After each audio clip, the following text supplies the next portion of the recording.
The millionaire came home without warning and saw that his son was finally smiling. Morning in Seattle was wrapped in a thin veil of fog, floating softly above the empty streets. Only a few cars passed by, leaving faint trails behind. Michael Grant loosened his grip on the steering wheel, letting the car roll slowly down the narrow street that led to his home. He was supposed to be in San Francisco, sitting in a meeting with investors. But the meeting was canceled.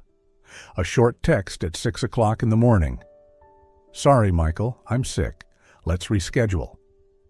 So he drove home, unannounced, unseen, unexpected. It had been 3 years since Laura, his wife, passed away. And for 3 years, this house had been silent. Michael buried himself in work, building his tech company, making millions. Yet every night when he came home, he found nothing but quiet. He told himself he was securing Ethan's future, but deep down, he knew he was just running away. When his car stopped in front of the 2-story house in Bellevue, mist clung to the porch railings. He stepped inside, hung his coat, dropped his briefcase on the sofa. No footsteps, no clinking of dishes, no childish voice calling out to him.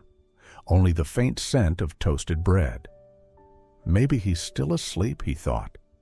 But then, a sound froze him in place.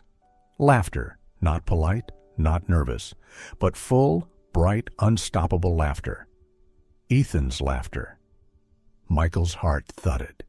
The sound felt like sunlight breaking through storm clouds. How long had it been since he last heard that? He followed it quietly to the kitchen and stopped at the doorway. In the warm morning light, Ethan sat at the table, head tilted back, laughing so hard his eyes watered. Mrs. Clara Reynolds, their middle-aged housekeeper, held up her old phone, showing a video of a cat leaping into the air at the sight of a cucumber. Flour dusted the counter, 2 half-finished glasses of milk sat nearby, and the smell of baked bread filled the air. It was such an ordinary moment, yet to Michael it felt extraordinary. "Mrs. Clara, play it again, the part where the cat falls into the tub." Ethan giggled, wiping his eyes. "Just one more time," she laughed, "or you'll have me laughing all day, too." Their laughter spilled into the air, pure and real. Michael felt his throat tighten. He leaned against the wall, afraid to move, afraid to ruin it. In that moment, he felt like a stranger in his own home, watching his son's happiness from a distance. Part of him wanted to step inside, join them, laugh with them. But another part feared breaking the fragile spell that held the room together. He whispered to himself, barely audible, "God, how much have I missed?" And for the first time in years, Michael simply stood there and listened. His son's laughter filled every corner of the house, slipping through the walls, seeping into the cracks of his weary heart, bringing back the warmth he thought he'd lost forever. Michael stood there for a long time, listening to the sound of his son's laughter and the gentle clink of a spoon against a glass of milk. He never thought such simple sounds could make his heart tremble. From his spot in the hallway, he could see Mrs. Clara sitting at the table with Ethan, helping him with his math homework. A sheet of paper covered in numbers lay beside a tray of unbaked cookies.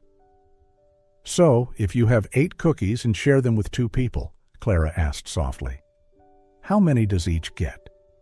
Ethan frowned, pretending to think hard. 4, but I think I'd eat 5. They both burst into laughter. That kind of laughter, so light, so alive, felt like sunlight breaking through the fog. Michael leaned his head back against the wall and smiled faintly. For 3 years, he'd been running forward without ever looking back. Every time Ethan mentioned his mother, he changed the subject. Every time the boy grew quiet, he'd say, "Dad's busy, go play." And now, a woman he barely knew was doing what he never had, helping his son find joy again. Inside the kitchen, Ethan scribbled another equation, then suddenly looked up. "Mrs. Clara, did my mom like apple pie?"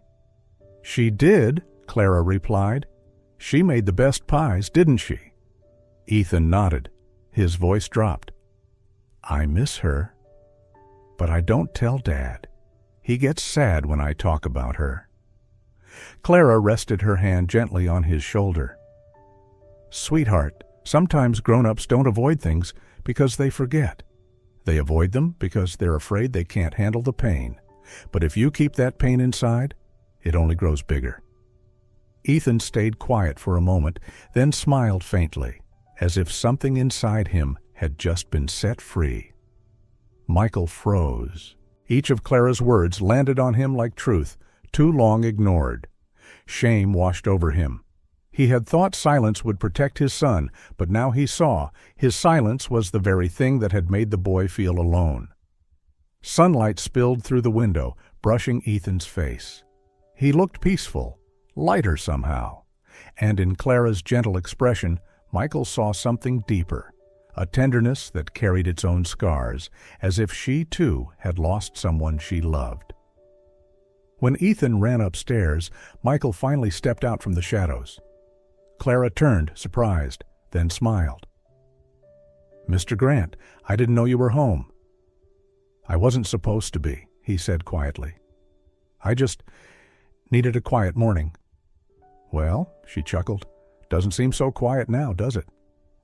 They both laughed softly. Michael glanced at the tray of cookies on the table.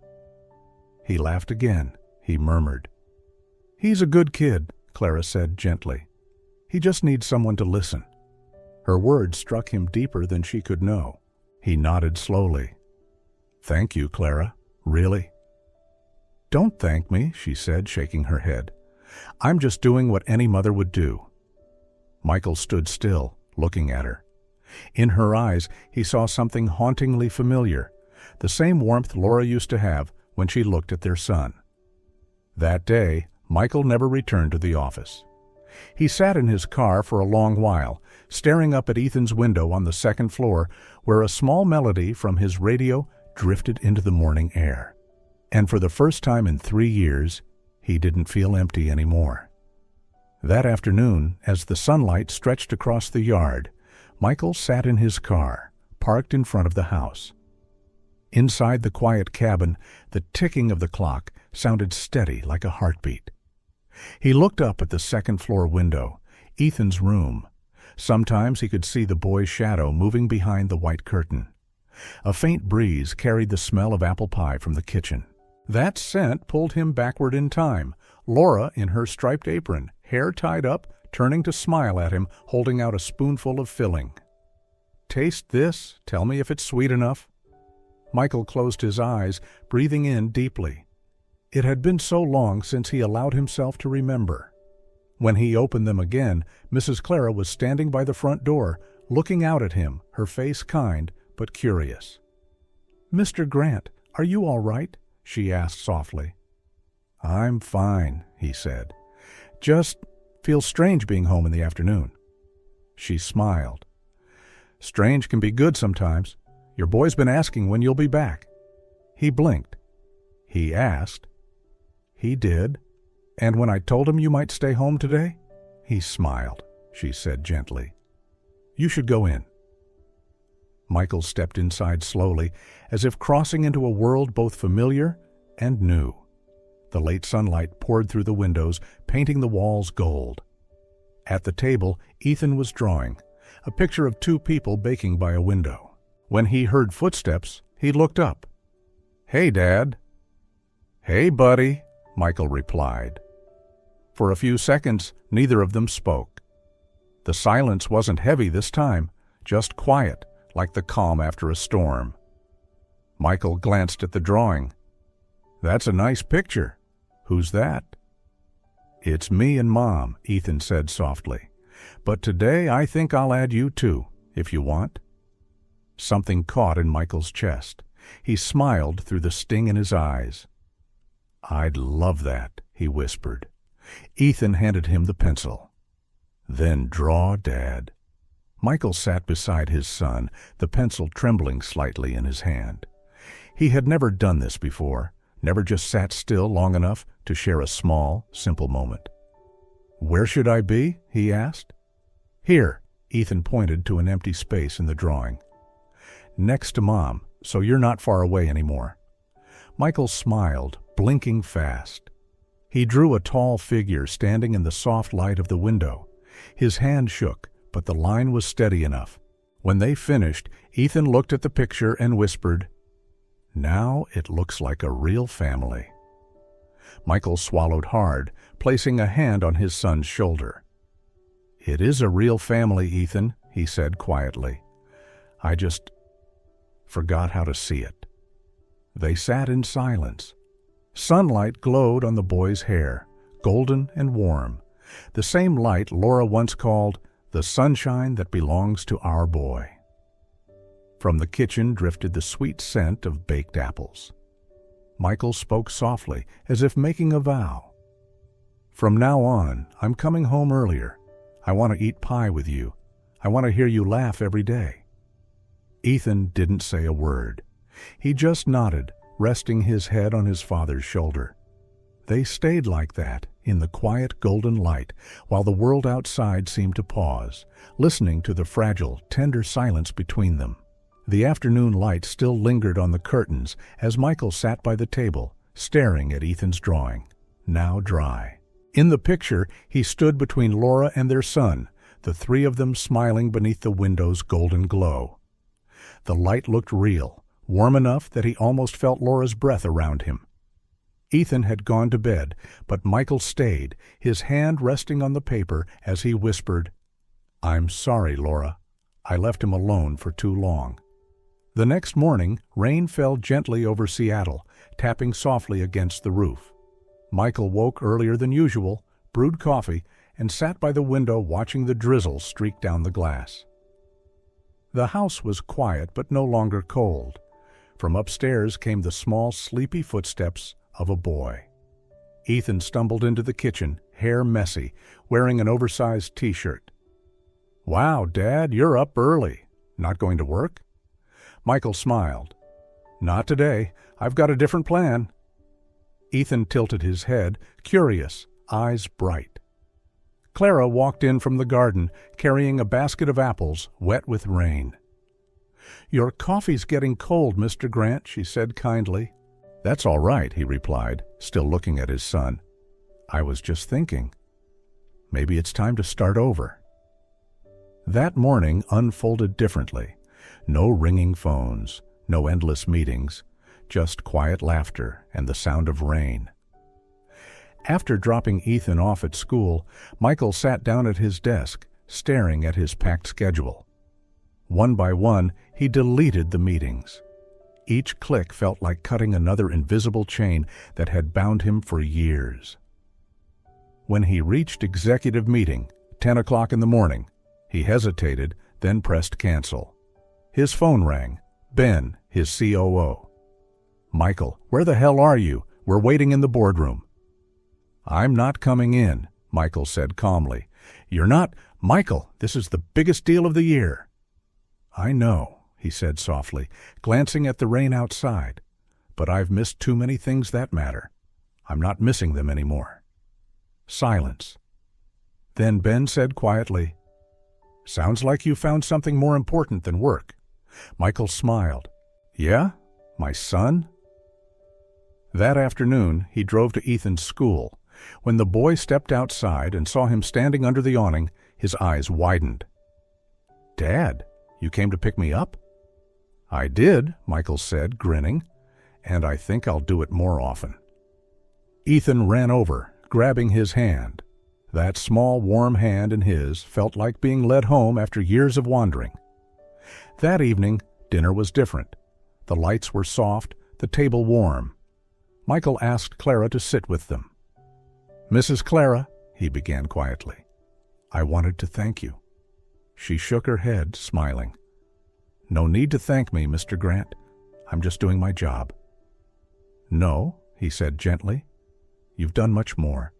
You brought my son back to life." Clara's eyes glistened.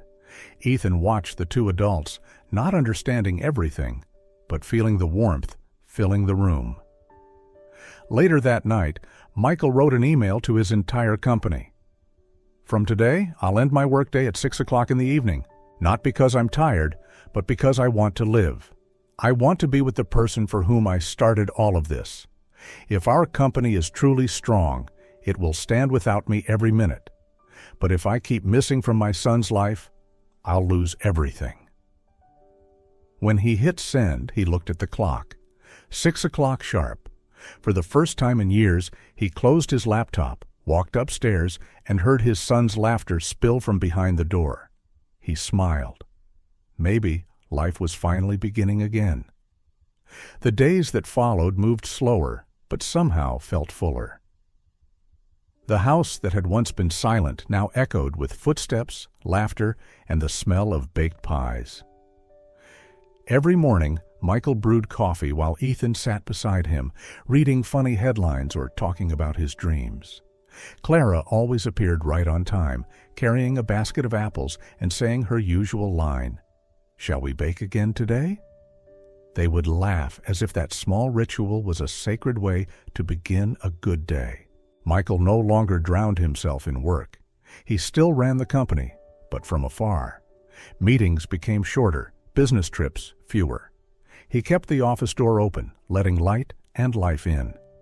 Each afternoon, when the clock struck 5:30, he stood up, shut down his laptop, and called out, "Ethan, walk time." The three of them often strolled through the neighborhood together. The stone paths, damp from rain, smelled of leaves and earth. Ethan would run ahead, pick up shiny pebbles, and shout, "Dad, this one looks like a real meteorite." Michael laughed, feeling lighter than he had in years. One afternoon, they passed the park. A group of kids were playing soccer. Ethan stopped, watching quietly, then turned to his father. "Dad, can I play with them?" Michael hesitated for a moment. He used to forbid it. Too risky, too unpredictable. But now he simply nodded. "Of course. Go ahead." Ethan's eyes lit up. He ran toward the field, blending into the group as if he'd always belonged there. Michael and Clara sat on a nearby bench, watching. The sunset washed everything in gold. "I think," Michael said softly, "the only thing I ever needed to control was my own fear." That evening, when they got home, the kitchen was filled with the sweet smell of pie. Clara was teaching Ethan how to make apple filling, Laura's favorite recipe. While they worked, Clara began to speak, her voice calm but deep. "I once had a son," she said. "Mark, he died 10 years ago. Motorcycle accident. For a long time, I thought I'd never live again, but time teaches you how to love in new ways, even if it's just by taking care of someone else." Ethan stopped stirring. He looked at her for a moment, then quietly wrapped his arms around her. Clara froze, then smiled gently, her hand resting on his hair. Michael stood in the doorway, watching them, his eyes shimmering with emotion. He didn't try to hide. Later that night, after dinner, the three of them sat in the living room. On the TV screen, an old video of Laura played. She was laughing, saying, "Michael, stop filming so close. I don't have any makeup on." Ethan burst out laughing, eyes bright. Michael smiled too, this time without the ache. "Dad, Mom was really beautiful," Ethan said softly. "Yes," Michael nodded, "and she'd be happy to know you're smiling again." Clara watched them quietly, a soft peace settling in her chest. Her own pain, the empty space left by Mark, seemed to ease, absorbed by the warmth of this home. From that night on, Sunday evenings became their ritual. They watched old videos of Laura together. At first, there were tears, then laughter. The memories stopped hurting and started healing. And in those quiet nights, between the rain tapping on the windows and the golden glow of the lamps, Michael realized something profound. Happiness wasn't made of grand moments, but of simple days like these. The early summer days came bright and golden. In the backyard, Ethan practiced kicking his new soccer ball, the steady thump against the wall, mixing with his bursts of laughter. Michael sat on the porch with a cup of coffee, watching quietly. His son was different now, stronger, more confident, alive. He saw in Ethan the spark he'd long forgotten in himself. That evening, Ethan burst into the living room, holding a paper from school, his face glowing. "Dad! They're forming a youth soccer team. Can I join?" Michael blinked in surprise. "Are you sure?" "Totally," Ethan grinned. "Mrs. Clara says I might be good at it." Clara's laughter drifted from the kitchen. "I said maybe, not definitely, young man." They all laughed. Michael looked at his son and felt something swell in his chest, pride, pure and real. "Go for it," he said. "You've got this." From then on, the afternoons belonged to soccer. Michael drove Ethan to practice, at first waiting in the car, then later sitting with Clara on a bench by the field. The sun spilled across the grass as he watched Ethan run, fall, laugh, and get up again. One day he asked quietly, "Do you think he's actually good?" Clara smiled without looking away. "That's not what matters, Michael. What matters is that he's happy. He's living." Game day came sooner than he expected. Saturday morning, the sky was a perfect blue. Ethan wore his new uniform, nervous but proud. Before heading to the field, he looked up. "Dad, I'll look up to the stands. I want to see you there." Michael squeezed his shoulder. "You'll always see me, son." The whistle blew. The crowd roared. The green field came alive under the sun. Ethan darted between bigger kids, determined and fearless. Then, in one perfect moment, he stole the ball, sprinted forward, and passed. The next second, the net rippled. The crowd erupted. Michael jumped to his feet before he knew it, shouting, "That's my boy!" His voice carried over the noise, proud and unrestrained. Clara clapped, laughing beside him. Michael felt his heart pounding, not from the game, but from something deeper.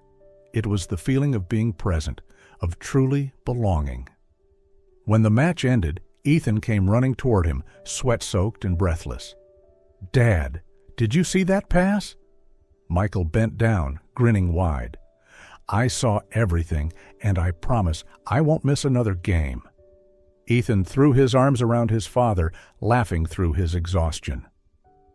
That evening, the three of them went to a small pizza shop on the corner. Ethan replayed every moment, waving his arms, imitating his moves, making Clara laugh until she wiped tears from her eyes. Michael listened, smiling, soaking in every word. "Did you have fun?" he asked. "The best," Ethan said, then softer. "But the best part was you being there." Michael reached out and ruffled his son's hair. The yellow glow from the lights reflected in his eyes. Tiny sparks of love, alive again after years of silence. On the drive home, Ethan fell asleep in the back seat, still murmuring something in his dreams. Clara looked over, smiling. "You two are exactly alike," she said softly. "Even the way you hold that ball." Michael chuckled, eyes on the road, voice low and content. "Maybe," he said, "we both scored today." That summer, sunlight poured down on the quiet little neighborhood where the Grants lived. In the backyard, the lavender bloomed bright purple, and Ethan sat on the porch steps, coloring a half-finished drawing. Through the glass door, Michael watched him, smiling faintly. Since joining the soccer team, Ethan had changed. More confident, more alive. He laughed easily now, hummed while doing homework, and carried the kind of light that made the whole house warmer. One afternoon, while sorting through old folders, Michael stumbled upon a photo, him and his older brother Daniel, years ago on the Oregon coast, laughing as the wind tangled their hair. The sight of it hit him hard. They hadn't spoken in over 7 years, not since an argument about selling their parents' house. Each had gone his separate way. Now, as Michael thought about how far he'd come in rebuilding his bond with Ethan, he realized there was another piece of family he'd lost along the way. That night, he sat at his desk for a long time before typing a short message. "Hey, it's been a while. I miss you." Ethan and I would love for you to visit." He hit send, exhaled, and felt something inside him loosen, like the first crack in a long frozen river. A week later, Daniel appeared at his door, tall, suntanned, a small gift bag in hand. They looked at each other for a moment, awkward at first, then both smiled. No apologies were needed. The hug said everything. "This must be Ethan," Daniel said warmly. "Hi, Uncle Daniel," Ethan greeted, eyes wide with curiosity. "So you're the soccer star I've heard about, huh? Tell me, do you like drawing too?" Ethan nodded eagerly, and that afternoon, Daniel spread paper and pencils across the dining table. He showed Ethan how to sketch a house, how to shade, how to see light. Laughter filled the house, chairs scraping, pencils tapping, Daniel's voice animated as he told stories about his projects in Portland. Michael sat nearby, watching them, his heart full. The house that had once felt hollow now pulsed with life again. Clara smiled from the kitchen, whispering softly as she poured tea. "Seems like this house finally got its voice back." Time passed quickly. Ethan's 12th birthday arrived. The boy was up early, too excited to sit still. Daniel helped Michael hang balloons, while Clara worked quietly in the kitchen, plotting a surprise. By afternoon, friends began to arrive, their laughter spilling into the backyard. The air was bright with music and the sound of running feet. Suddenly, Clara appeared, holding a small map like a pirate captain. "Ladies and gentlemen," she declared playfully, "your mission is to find the lost treasure of Captain Ethan. Whoever succeeds will win a very special cake." The kids screamed with joy and scattered across the yard, searching behind bushes and under benches. Laughter and footsteps echoed through the garden. Finally, Ethan found a small box buried under the apple tree. Inside was a card that said, "Happy Birthday," and a key. He ran to the kitchen, unlocked the fridge, and there it was, a huge chocolate cake waiting. As everyone gathered and sang, "Happy Birthday to you," the candlelight shimmered in Ethan's wide, happy eyes. He looked around at the faces glowing in the warm light.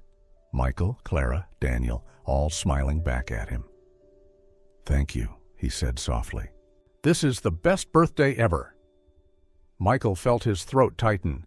He looked at his son, at the people around the table, and realized, deep in his heart, that he had finally given Ethan what every child deserves, a real childhood full of laughter, love, and family.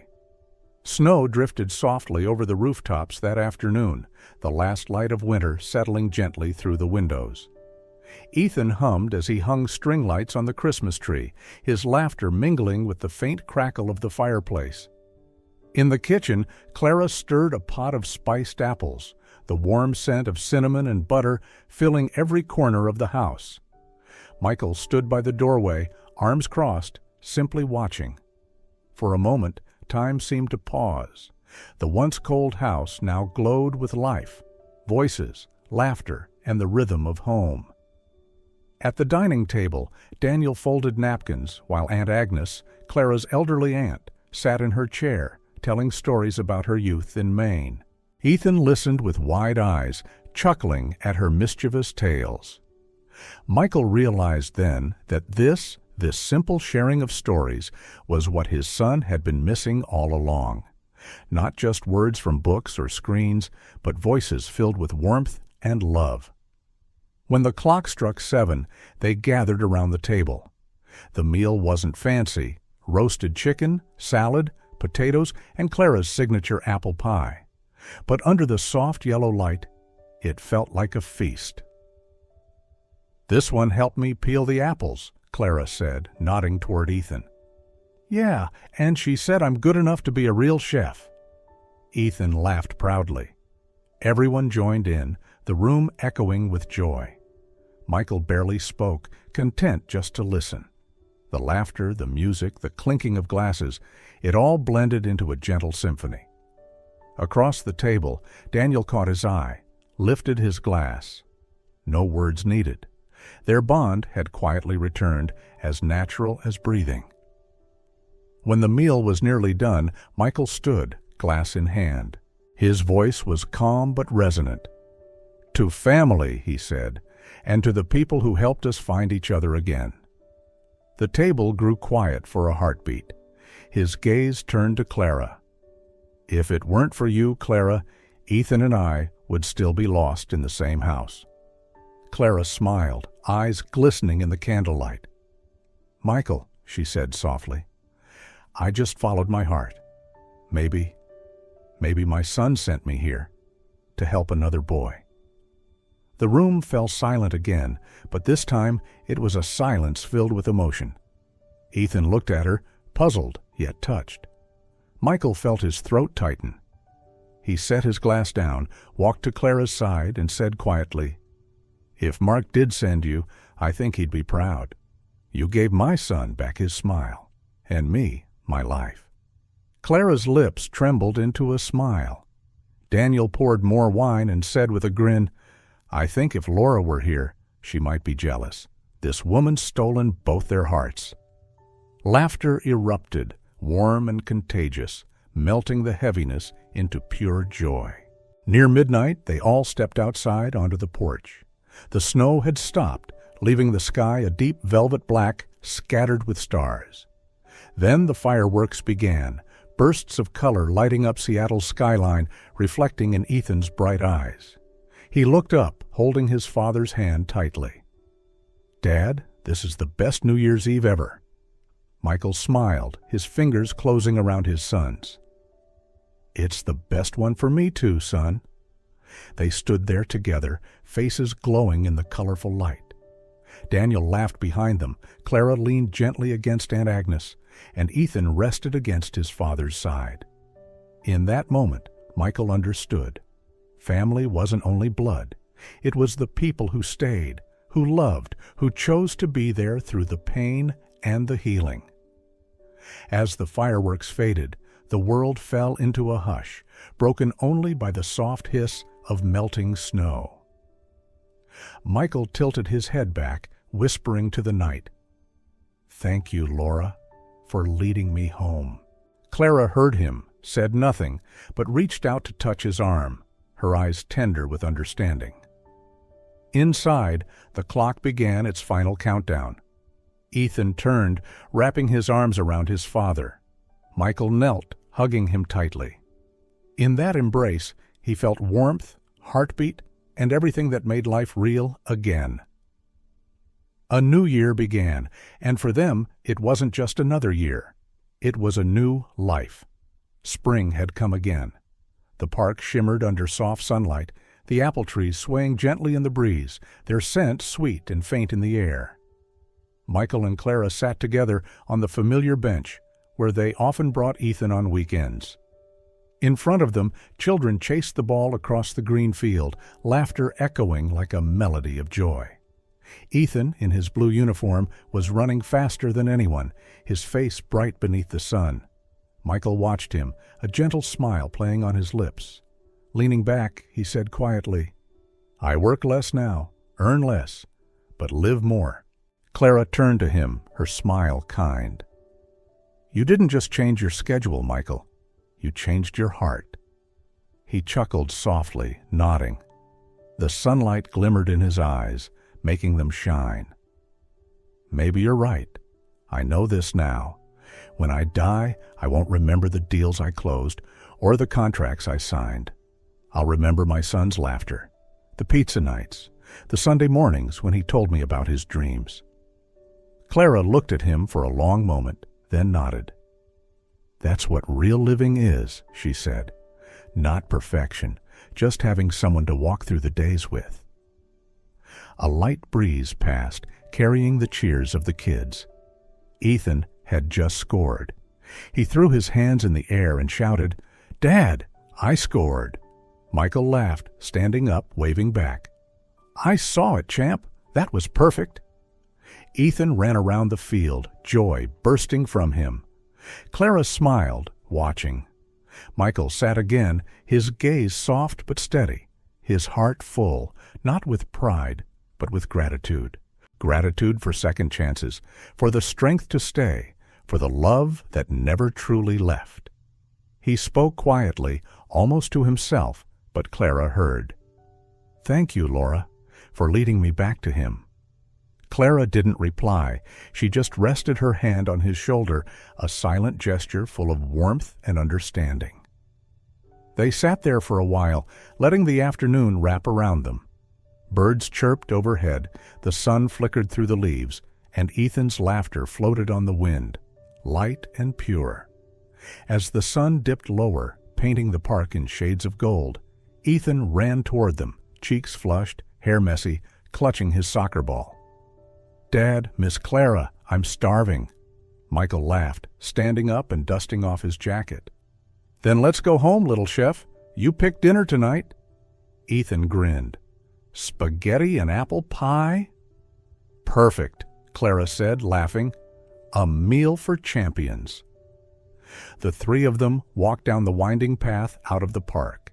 The sunlight glowed against their shoulders, and Ethan walked between them, one hand in each of theirs. Far off, church bells chimed, and the soft scent of freshly cut grass drifted in the air. Michael lifted his head, taking a slow, deep breath. His life wasn't perfect, but it was right, surrounded by those who reminded him that happiness wasn't something distant, but something simple, to pause, to love, to be grateful. The spring light faded softly. Ethan said something that made them both laugh, their voices mingling with the breeze. And as they disappeared down the flower-lined path, the world seemed to hold its breath for a moment, quiet, bright, and full of hope. It was the beginning of a new life.